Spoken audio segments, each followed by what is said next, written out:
Software में ऐसी बहुत सारी एप्लीकेशंस हैं जो फॉरेन कंट्री ज़्यादा यूज़ कर रही हैं कंपेयर टू द हमारी own country. Education is a kind of a industry ना, जहाँ पे मोनेटाइजेशन होना चाहिए। तो एजुकेशन को इस तरीके से हमें नहीं बेचना चाहिए, मेरा ट्रू, जितना मानना कि है। लोगों को पता ही नहीं है कि ये कहाँ से इंपोर्ट किया जा रहा है या यहाँ एग्जैक्टली बनाया जा रहा है, तो आप सेम हाँ। प्राइस में बेच सकते हो।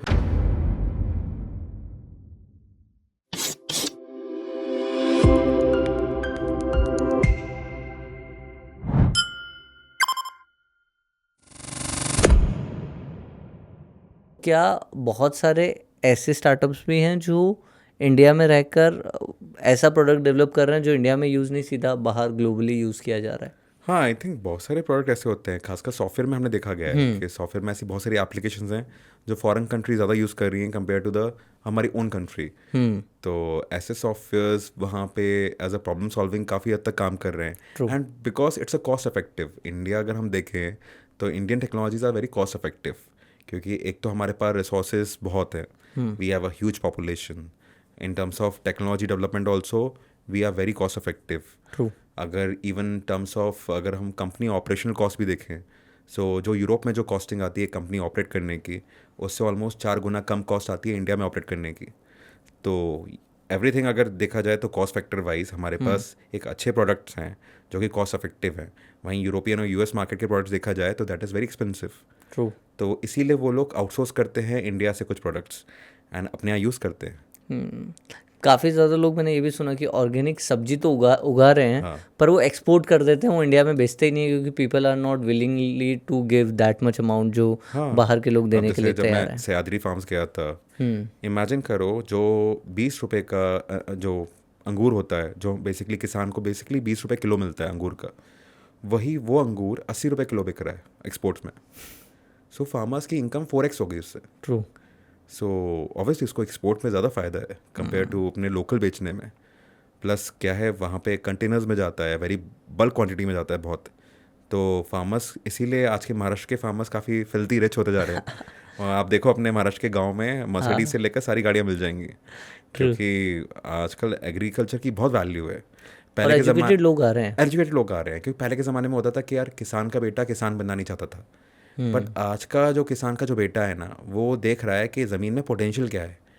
आज के पास, ट्रू। जिसके पास ज़मीन है उसके पास वैल्यू है, क्योंकि एक एसेट है आपकी। अब उस एसेट पे आप क्या ग्रो करके क्या बेच क्या सकते बेच हो वो सकते हो? डिपेंड करता है आपके ऊपर। और अब वो बैरियर भी चला गया कि हाँ बेचे कहाँ, समझ में हाँ। ही नहीं आ रहा आज है। के टाइम में स्ट्रॉबेरी पहले हम जो बोलते थे, या केसर हम बोलते थे कि सिर्फ और सिर्फ एक पर्टिकुलर जोन में हो सकता है, वहीं ऐसी ऐसी टेक्नोलॉजी आ गई है कि आप अपने घर में बैठ के महाराष्ट्र में भी वो चीज़ उगा सकते हो। ट्रू। ठीक है, जैसे हम हाइड्रोपोनिक की बात कर रहे थे, जैसे हम एरोपोनिक की बात करते हैं, तो ये सारी टेक्नोलॉजीज़ के कारण आप कहीं पे भी कोई भी एग्रीकल्चर कर सकते हो। और अभी तो बेस्ट टाइम है, क्योंकि लोगों को पता ही नहीं है कि ये कहाँ से इंपोर्ट किया जा रहा है या यहाँ एग्जैक्टली बनाया जा रहा है, तो आप सेम हाँ प्राइस में बेच सकते हो। हाँ। क्योंकि लोगों को आदत ही है उसको उतना महंगा खरीदने की। आप भले ही आप एग्जैक्टली अपना मार्जिन कम रख के फिर भी आप अच्छा प्रॉफिट कमा अच्छा सकते हो। प्रॉफिट कमा सकते हो। ट्रू। जैसे कि आपने बोला कि ये हाइड्रोपोनिक्स की बात चली रही थी, तो अभी ये कुछ सेक्टर्स हैं जो अभी अनएक्सप्लोर्ड हैं या अभी यूथ इसके अंदर धीरे धीरे आना स्टार्ट कर रहा है।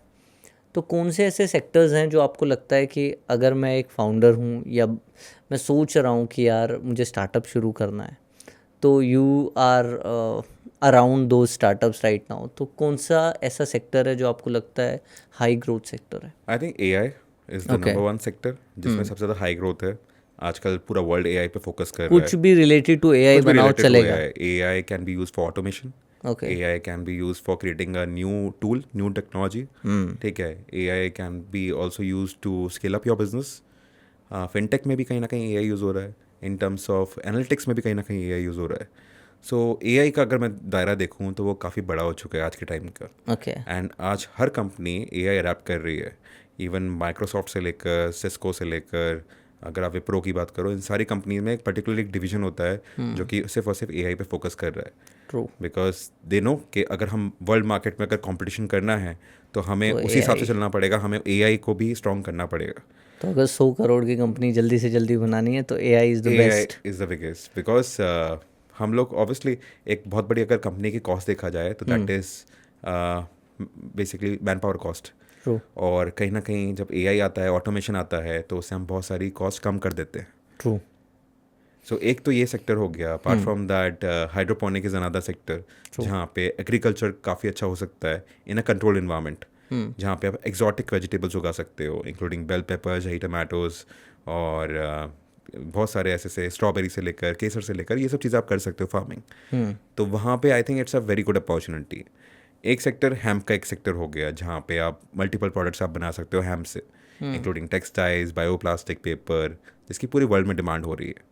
तो एक हेम्प में भी एक सस्टेनेबल एक ऑल्टरनेटिव है जिस पे एक स्टार्टअप काम कर सकता है. True. इसलिए आज हम देख भी रहे हैं हर एक आईआईटी से, आईएम से कोई ना कोई हेम्प का भी स्टार्टअप आ रहा है and lot of people are coming towards this kind of a product.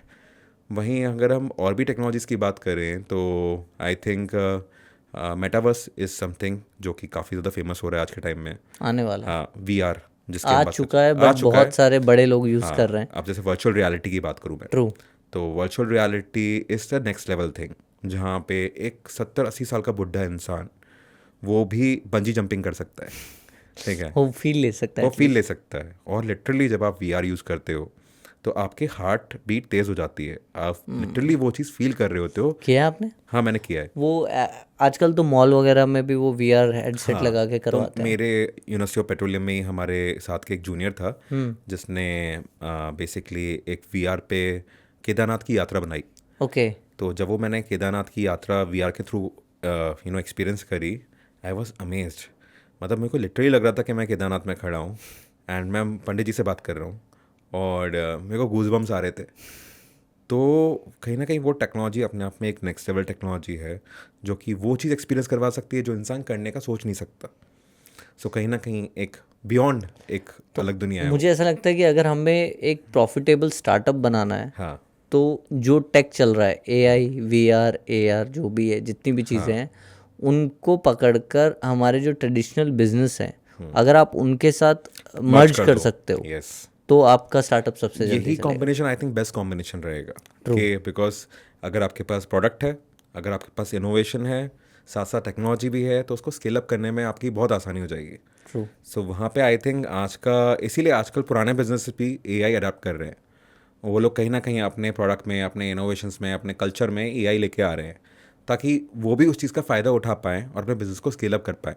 True. Because एक सर्टेन एज के बाद आपका बिजनेस एक सैचुरेशन पे आ जाता है. फिर उसको एक नेक्स्ट लेवल ले जाने के लिए एक आपको टेक्नोलॉजी कोई ना कोई इंट्रोड्यूस करनी पड़ती है, या तो आपको प्रोसेस में चेंज करना पड़ता है ताकि आप एटलीस्ट स्केल अप कर पाओ अपना बिजनेस. तो वहाँ पे I think this kind of technologies are like game changing. Hi, welcome to our clip channel. ये क्लिप है हमारे लेटेस्ट पॉडकास्ट में से. फुल पॉडकास्ट भी ज़रूर देखिएगा. डिस्क्रिप्शन और पिन कमेंट में लिंक है. लाइक ज़रूर दबाइएगा. आपके लाइक से मुझे और मेरी टीम को मोटिवेशन मिलती है ऐसे पॉडकास्ट और आप तक पहुंचाने के लिए. सब्सक्राइब कीजिए ताकि नेक्स्ट क्लिप की नोटिफिकेशन सबसे पहले आप तक पहुंचे.